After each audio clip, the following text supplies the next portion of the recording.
Assalamualaikum warahmatullahi wabarakatuh. Waalaikumsalam warahmatullahi wabarakatuh. Bagaimana kabarnya Bu hari ini? Alhamdulillah, dalam keadaan sehat. Alhamdulillah, terima kasih Ibu telah menyempatkan waktu untuk saya untuk diwawancarai pada hari ini pada tugas saya di calon guru penggerak angkatan 10 Kabupaten Lombok Tengah. Nah, di sini tugas saya pada modul 3.1 tentang pengambilan keputusan berbasis nilai-nilai kebajikan sebagai pemimpin. Baik, kita langsung saja untuk pertanyaan-pertanyaannya. Di sini saya akan menyampaikan beberapa pertanyaan. Di sini ada 8 pertanyaan yang akan saya tanyakan terkait dengan kepemimpinan Ibu di lembaga ketatapan kembali ini. Baik, selama ini tentu Ibu pernah mengalami sebagai kepala sekolah maupun guru kasus-kasus yang menjadi dilema selama menjadi kepala sekolah. Nah, bisa Ibu ceritakan kasus-kasus mungkin yang pernah Ibu alami tersebut seperti apa? Baik. Adapun di lembaga kami di PKBM Alumbar pernah mengalami kasus guru yang kurang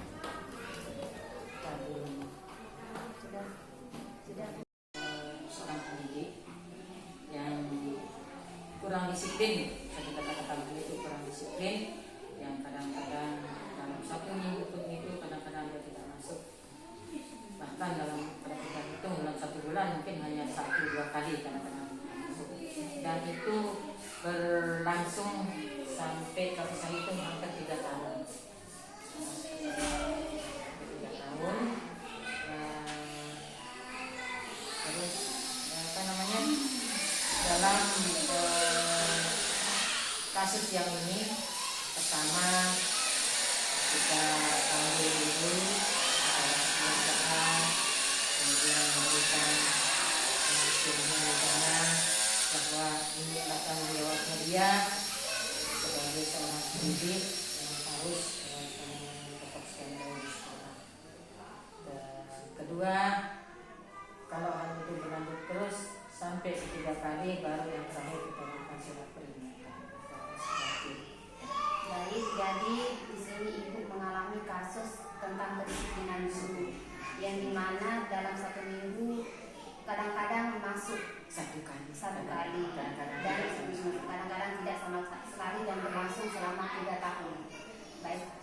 Nah, selama ini bagaimana Ibu dapat mengidentifikasikan kasus-kasus yang merupakan dilema etika atau rujukan moral, kasus yang Ibu ceritakan tadi?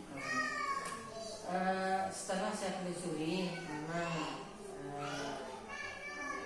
pendidik ini punya kasus dan masalah keluarga dan masalah ekonomi. Itu setelah saya telusuri masalah kenapa dia sampai seperti itu, ya karena masalah ekonomi yang utama, masalah ekonomi. Jadi ketika ekonomi kita tidak istilahnya kita karena hancur juga bukan, tapi karena faktor ekonomi itu ada karena gaya hidup dan pola hidup. Itu yang saya lihat dan itu yang saya baca dari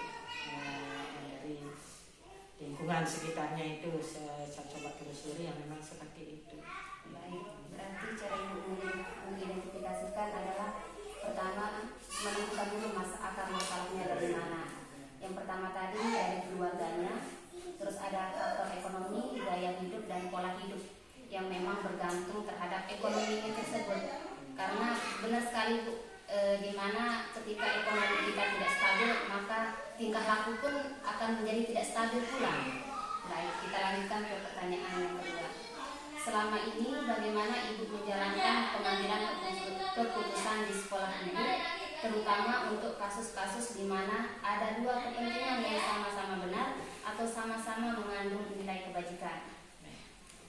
Kalau dalam hal ini memang sulit kita memberikan keputusan secara secara istilah harus yang ini. Nah, jadi kita tidak bisa mengambil keputusan sepihak. Jadi kita harus coba mengidentifikasi mana yang lebih banyak kebaikannya, mana yang istilahnya yang kebaikannya lebih banyak, kemudian itu yang mengcover keputusan kebaikan itu yang mengcover memenuhi kebutuhan orang-orang di sekitar kita, contohnya anak didik kita, teman sejawat dan sebagainya. Itulah yang akan kita pilih. Bukan berarti mengabaikan yang sebelahnya. Mari kita akan coba untuk mengkolaborasi atau mengelaborasi dari dua kebaikan itu. Nah, jadi supaya jelas sih dalam satu masalah, dalam satu hal seperti permasalahan tadi, dua kebijakan dan dua kebaikan itu pasti ada salah satu yang kurang. Pasti ada salah satu, tidak akan sama semuanya. Tapi dengan cara kita mana yang lebih baik dari yang terbaik dan yang lebih maslahat dan mudaratnya, itu yang kita lihat. Berarti di sini yang dilihat terutama itu adalah nilai-nilai kebaikannya. Untuk keburukannya kita tampung lah dulu gitu. Karena di sini kalau kita melihat dari sisi negatifnya, maka kita akan gimana istilahnya itu menjadikan dia itu terlihat seperti itu. Akan tetapi di sini kita harus bagaimana melihat dengan nilai-nilai kebaikan mereka. Baik, kita lanjut. Langkah-langkah atau prosedur seperti apa yang bisa Ibu lakukan selama ini? Bisa dibilang jawabannya tadi itu yang pertama memanggil yang bersangkutan, kemudian kita berbicara secara keluargaan, istilahnya face to face.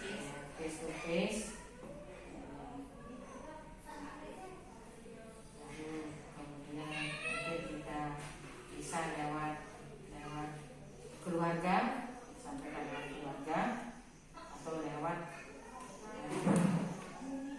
ketua komite atau istilahnya stakeholder yang ada di lingkungan lembaga.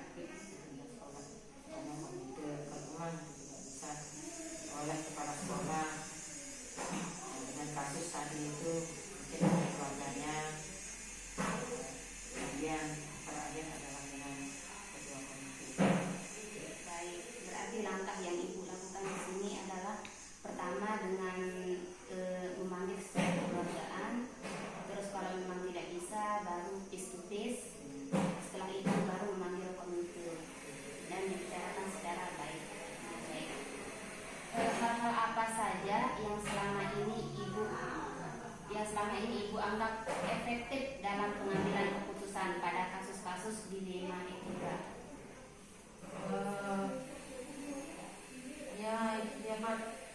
Yang paling efektif itu memang secara kekeluargaan. Kalau memang keluarga saya tidak bisa, baru kita mengeluarkan surat keputusan untuk pemutusan hubungan kerja. Itu yang pernah saya lakukan. Selain itu yang pernah saya coba memanggil surat keluargaan dan kemudian tadi baru kita dapat surat peringatan pemutusan hubungan. Baik, berarti hal yang Ibu lakukan selama ini adalah yang menurut Ibu efektif di sini adalah secara memanggil secara kekeluargaan, dan jika memang tidak bisa secara kekeluargaan baru membuat surat keputusan terkait dengan apa tadi yang kasus-kasus yang dilakukan. Baik, pertanyaan kelima Ibu, hal-hal apa saja yang selama ini merupakan tantangan dalam pengambilan keputusan pada kasus-kasus dilema etika? Tantangannya yang biasanya ada pihak-pihak tertentu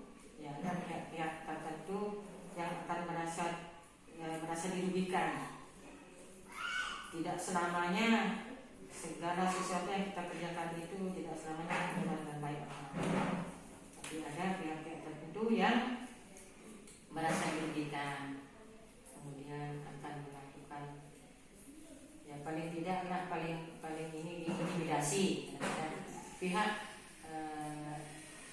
bertanggung jawab di lembaga itu akan diintimidasi. Itu saja sih. Baik, berarti hal-halnya adalah untuk tantangannya di sini ada pihak yang merasa dirugikan terkait kasus yang tadi itu. Selain itu juga ada pihak yang terintimidasi dengan kasus tersebut. Lanjut, apakah ibu memiliki sebuah tata kala atau tata laksana atau jadwal tertentu dalam sebuah penyelesaian kasus di lima etika? Apakah ibu langsung menyelesaikan di tempat atau memiliki sebuah jadwal untuk menyelesaikannya? Bentuk atau prosedur seperti apa yang ibu jalankan? Kalau prosedur itu saya kira kita tidak, selama ini memang tidak pernah kita buat prosedur secara tertulis, kemudian jadwal itu tidak pernah secara tertulis. Namun kita lakukan ketika orang yang bermasalah misalnya itu ya, sedang merasa baik-baik saja. Kalau kita lihat dari sikapnya, kita bisa lihat orang ini sedang baik, baru kita panggil. Kalau dia kelihatannya sedang bermasalah, kita tidak panggil, kita tidak.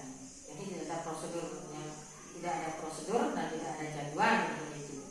Tapi kita akan panggil, lihat kondisi sesuai dengan kondisinya, supaya hasilnya juga akan lebih baik kalau kita lihat kondisi yang bersangkutan. Itu lebih baik daripada kita memanggil kurang, dia tidak kelihatannya begitu baik, terus kita panggil sebagus apapun solusi yang kita berikan tidak akan diterima ketika orang itu sedang tidak baik-baik saja. Betul sekali. Berarti di sini ibu tidak menggunakan jadwal tertentu untuk menyelesaikan kasus-kasus tersebut. Akan tetapi ibu sendiri melihat dari kondisi yang dialami oleh si yang bersangkutan ini. Betul Bu, memang ketika kita melakukan hal seperti ini, kita harus melihat kondisi apakah dia lagi senang, lagi sedih, atau lagi seperti apa perasaan hati dan raut wajahnya itu. Kita harus bisa mendeteksi kondisi orang tersebut agar apa yang kita sampaikan bisa diterima secara baik juga. Lanjut, apakah seseorang atau faktor-faktor apa yang selama ini mempermudah atau membantu ibu dalam pengambilan keputusan dalam kasus-kasus di lima etika? Apakah seseorang atau faktor-faktor apa yang selama ini mempermudah atau membantu ibu dalam pengambilan keputusan dalam kasus-kasus dilema etika? Ya, yang permudah pertama memang karena kita tempat tinggal yang tidak terlalu jauh dari lembaga, jadi kita bisa setiap hari kita bisa selesaikan. Itu yang permudah karena tidak terlalu jauh dari lingkungan lembaga. Tempat tinggal tidak terlalu jauh dari lingkungan lembaga. Itu sih yang saya ya. Jadi mereka juga tidak terlalu banyak kesibukan lain. Itu yang permudah, tidak banyak kesibukan lain.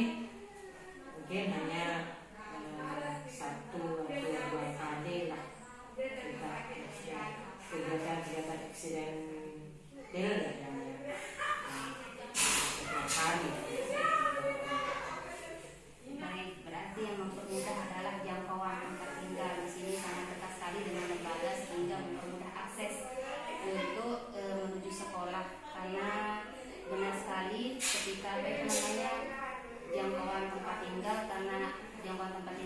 lembaga itu sangat mempermudah untuk kita jalankan, Ibu. Nah, tidak terasa kita sampai ke pertanyaan terakhir, Ibu. Dari semua hal yang telah disampaikan, pembelajaran apa yang dapat Ibu Pak petik dari pengalaman Ibu mengambil keputusan dilema etika? Jadi pengalaman dari kasus yang ada, pertama kita tidak boleh punya arogan yang memungkinkan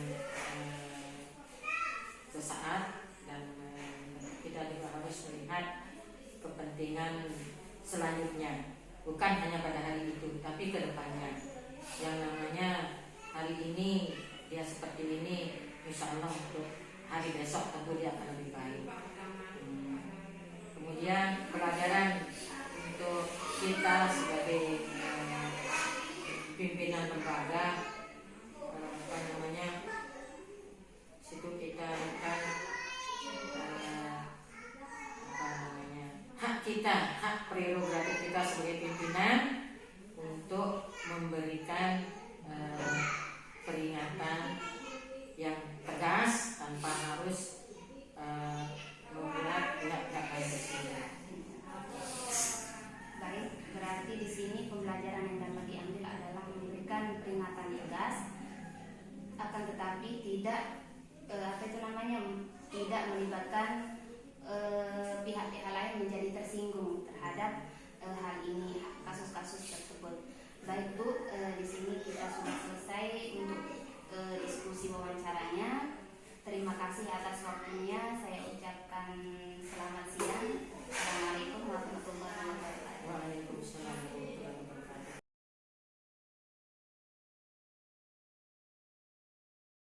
Baik, assalamualaikum warahmatullahi wabarakatuh.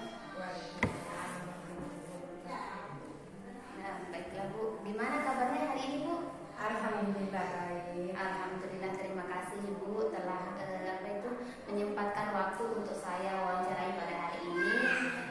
Di tugas saya di calon guru penggerak angkatan 10 Kabupaten Lombok Tengah. Nah, pada tugas saya kali ini di modul 3.1 tentang pengambilan keputusan berbasis nilai-nilai kebajikan sebagai pemimpin. Baik Ibu, kita langsung saja ya Bu untuk mempersingkat waktu kita. Tentu Ibu pernah mengalami yang namanya kasus selama Ibu menjadi kepala sekolah atau guru di sini di lembaga Ibu. Tentu Ibu pernah mengalami yang namanya kasus, di mana kasus tersebut antara benar dan salah yang mengandung dilema etika. Bisa Ibu ceritakan kasus yang Ibu pernah alami selama ini? Bisa Ibu ceritakan? Bisa. Ada murid saya namanya Marwa. Dia selalu di saat sedang berdoa, belajar, tidak fokus ya, selalu bangun teman. Terus duduknya tidak mau rapi, kakinya di atas meja, kadang-kadang tidur, lari-lari saat mengerjakan tugas bersama teman-teman ya. Terus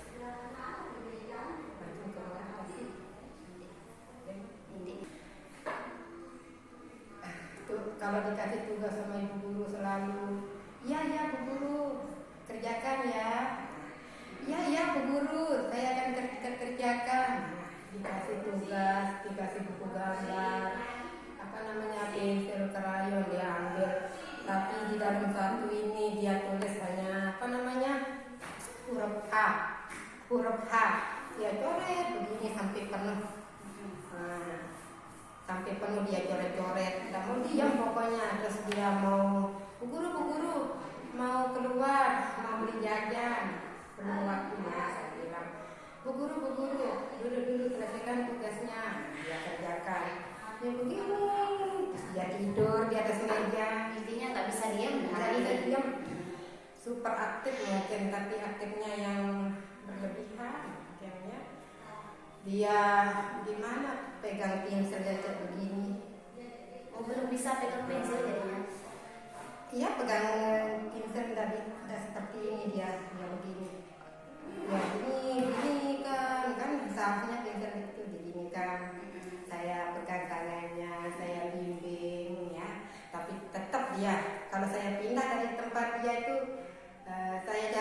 lagi dia sudah berubah posisinya dulunya. Dia ganggu temannya, dia ke sana gini-ginikan kursi, nggak bisa diam pokoknya. Terus di saat sedang berdoa nanti ya ini kan adanya yang naik-naikan ini supaya temannya takut. Terus sekarang ini tidak ada yang mau menemani ya. Baik di dalam berdoa, belajar, temannya tidak mau sama dia. Berarti anak ini sendiri. Tapi saya bagaimana saya panggil teman-temannya supaya ditemani ya, supaya dia mau. Tapi temannya tetap nggak mau. Baik, berarti di sini ibu mengalami kasus di mana ada salah satu murid yang super aktif, artinya sudah kelewatan aktifnya sehingga ibu sendiri kewalahan menghadapi anak ini, sampai-sampai temannya pun sendiri tidak ada yang mau menemani anak ini. Apalagi ini misalnya dia duduk di sini ya, terus saya suruh temannya di sini, temannya dia pindah ke sana. Baik. Tapi yang ini yang bermasalah ini tetap mau sama temannya, tapi temannya tidak mau sama dia gitu. Entah apa, saya kira bagus, tidak, dia bersih orangnya, cuman itu tidak bisa diam. Dia minta teman-temannya, saya tanya sama teman-teman, kenapa nggak suka, kenapa sama Marwah nggak suka. Oh, baik Bu, jadi kita langsung saja ke pertanyaan pertama ya Bu. Selama ini bagaimana Ibu dapat mengidentifikasikan kasus-kasus yang merupakan D5 etika atau bujukan moral? Cara Ibu mengidentifikasikan itu seperti apa? Ya, saya dekati, saya berikan arahan yang baik. Saya dekati, saya berikan arahan, bimbingan khusus pokoknya untuk dia. Saya selalu memperhatikan dia mulai dari datang. Misalnya dia tidak sekolah hari ini, saya takut besok dia tidak datang lagi. Ya. Saya sangat perhatian sama dia itu. Kemana orang ini? Saya bilang mungkin karena saya marah kemarin dia ada masuk. Saya bilang, tapi saya bukan marah. Apa untuk marah itu kan? Dia supaya mau diam, supaya maulah sama teman-temannya, mengerjakan tugas, walaupun tidak sesama tugasnya sama temannya ya. Yang penting minimal setengah daripada dia itu. Baik, jadi cara Ibu mengidentifikasikannya adalah mendekatkan diri terhadap anak ini supaya anak ini tidak merasa tersisihkan istilahnya kan Bu. Apalagi anak ini tidak ada yang mau menemani dia apa itu di dalam kelas. Tugas kita sebagai guru itu adalah bagaimana mengayomi anak tersebut agar anak ini tidak merasa tersisihkan oleh teman maupun keadaan yang ada. Baik. Pertanyaan kedua, selama ini bagaimana Ibu menjalankan pengambilan keputusan di sekolah Ibu, terutama untuk kasus-kasus di mana ada dua kepentingan yang sama-sama benar atau sama-sama mengandung nilai kebajikan? Cara saya di sini selalu bersikap adil, sabar menghadapi walaupun anak ini membuat kita jengkel, marah, tapi saya harus sabar dan selalu adil pada semuanya. Tidak boleh membedakan baik dia yang itu yang nakal seperti itu, yang menjengkelkan, tapi saya harus adil. Tidak boleh membeda-bedakan anak yang itu sama anak yang ini. Tetap harus adil. Baik, jadi di sini Ibu tidak boleh membeda-bedakan anak. Ya. Artinya di sini Ibu menganggap si A dan si B, si C, si D itu sama semuanya. Betul sekali Bu, karena dalam konteks kita, apalagi dalam konteks anak usia dini, kita memang berperilaku harus adil. Ya, karena jika tidak begitu, anak itu memang butuh yang namanya perhatian, kasih sayang, keadilan. Anak itu butuh semua. Nah, intinya bagaimana kita guru itu bersikap seperti itu. Ya, betul sekali Bu.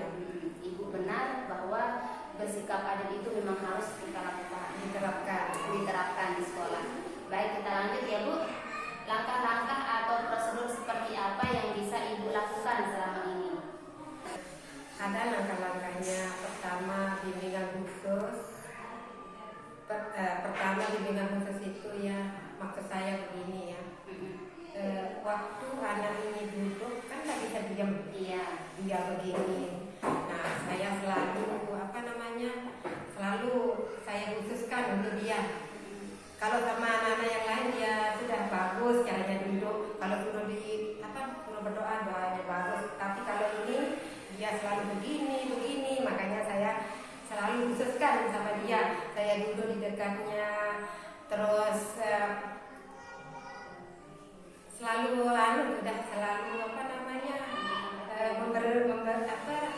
memberikan perhatian yang khusus. Kalau teman yang lain bukan saya membedakan kan, tapi dia yang sangat membutuhkan di kelas ini. Baik, berarti langkah-langkah yang Ibu lakukan adalah dengan memberikan bimbingan khusus. Ya. Akan tetapi dengan begitu tidak semata-mata Ibu melakukan hal tersebut, perbedaan antara murid si A dan si B, akan tetapi dia lebih mementingkan bimbingan tersebut daripada teman-teman yang lain. Baik Bu, lanjut. Hal-hal apa saja yang selama ini Ibu anggap efektif dalam pengambilan keputusan pada kasus-kasus di Lima Etika? Selalu saya khususkan pada anak yang bermasalah ini. Selalu saya perhatikan, selalu saya dekati dengan cara untuk menggali potensi anak. Berarti bimbingan khusus selalu Ibu lakukan Ya. Berarti hal efektif yang Ibu anggap di sini adalah bimbingan secara khusus. Baik Bu, kita lanjut. Hal-hal apa saja yang selama ini merupakan tantangan dalam pengambilan keputusan pada kasus-kasus di Lima Etika? Pada anak yang bermasalah ini, tantangan saya selalu kasih bimbingan khusus ya. Iya. Tapi anak ini tidak mau khusus. Dia tidak mau. Dia mau sama temannya gabung. Tapi saya tetap khususkan ya supaya gitu ya. Kan teman-temannya tidak mau sama dia. Nah, terus saya khususkan, saya suruh teman-temannya, ayo anak-anak, ajak temannya kegiatan tugas. Tapi anak-anak yang lain tidak mau dulu, katanya tidak mau sama dia. Kenapa? Dia nakal. Padahal anak ini diam-diam saja. Saat itu diam-diam saja bisa hilang nakal itu. Itu tantangan saya. Pertama, anak ini saya khususkan tapi tidak mau. Padahal saya perhatikan lebih ya, tapi tidak mau. Terus kedua, tidak mau ditemani sama teman-temannya. Temannya selalu berbicara, baik dia mengerjakan tugas, berbaris, berdoa, selalu dihindari. Itu tantangan saya. Berarti tantangan Ibu di sini adalah Ibu di saat bimbingan khusus anak ini tidak mau dibimbing secara khusus, Tidak mau. akan tetapi ingin bergabung dengan teman-temannya. Akan tetapi di sisi lain teman-temannya tidak mau bergabung dengan dia. Tidak mau teman. Betul sekali. Berarti ini tantangan yang sangat Nah, berat ya. sangat, ya. Menantang. Baik, kita lanjut Bu. Apakah Ibu memiliki sebuah tata kala atau jadwal tertentu dalam sebuah penyelesaian kasus di Lima Etika? Apakah Ibu langsung menyelesaikan di tempat atau memiliki sebuah jadwal untuk menyelesaikannya? Bentuk atau prosedur seperti apa yang Ibu jalankan? Apakah Ibu memiliki sebuah tata kala atau jadwal tertentu dalam sebuah penyelesaian kasus di Lima Etika? Apakah Ibu langsung menyelesaikan di tempat atau memiliki sebuah jadwal untuk menyelesaikannya? Bentuk atau prosedur seperti apa yang Ibu jalankan? Saya di sini saya tidak mempunyai jadwal. Saya melakukannya setiap hari, langsung setiap hari. Setiap hari. Tidak mempunyai jadwal. Bimbingan ini bimbingan khusus pada anak setiap hari. Setiap anak masuk sekolah berarti Bu? Ya. Oh baik. Lanjut ya Bu. Ini tinggal 2 pertanyaan Bu untuk wawancara hari ini. Pertanyaan ke-7. Adakah seseorang atau faktor-faktor apa yang selama ini mempermudah atau membantu Ibu dalam pengambilan keputusan dalam kasus-kasus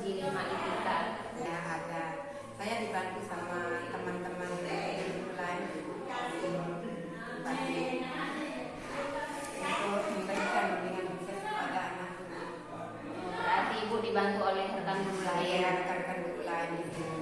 Baik, Bu. Dalam bimbingan kepada anak ini. Berarti Ibu di sini tidak sendiri. Tidak, saya dibantu sama teman-teman. Semua guru di sini selalu memperhatikan. Perhatikan. Oh baik, bagus sekali Bu. Memang harus seperti itu. Ya. Kita harus berkolaborasi dengan rekan sejawat kita untuk menyelesaikan atau menyelesaikan masalah yang kita hadapi. Baik, kita sudah sampai di pertanyaan terakhir ini Bu. Dari semua hal yang telah disampaikan, pembelajaran apa yang dapat Ibu petik dari pengalaman Ibu mengambil keputusan memilih Maika? Pembelajaran yang dapat saya ambil adalah selalu bersikap sabar terhadap anak ini ya. Selalu adil terhadap semua anak, baik anak yang khusus yang tadi itu, yang perhatian itu maupun semua anak dalam situasi dan kondisi apapun. Baik, jadi di sini pembelajaran yang dapat Ibu ambil dari keputusan yang diambil di sini adalah Ibu akan selalu bersifat sabar, terutama harus adil terhadap semua anak di situasi dan kondisi apapun itu. Baik, terima kasih Bu. Kita sudah selesai wawancaranya pada hari ini. Terima kasih atas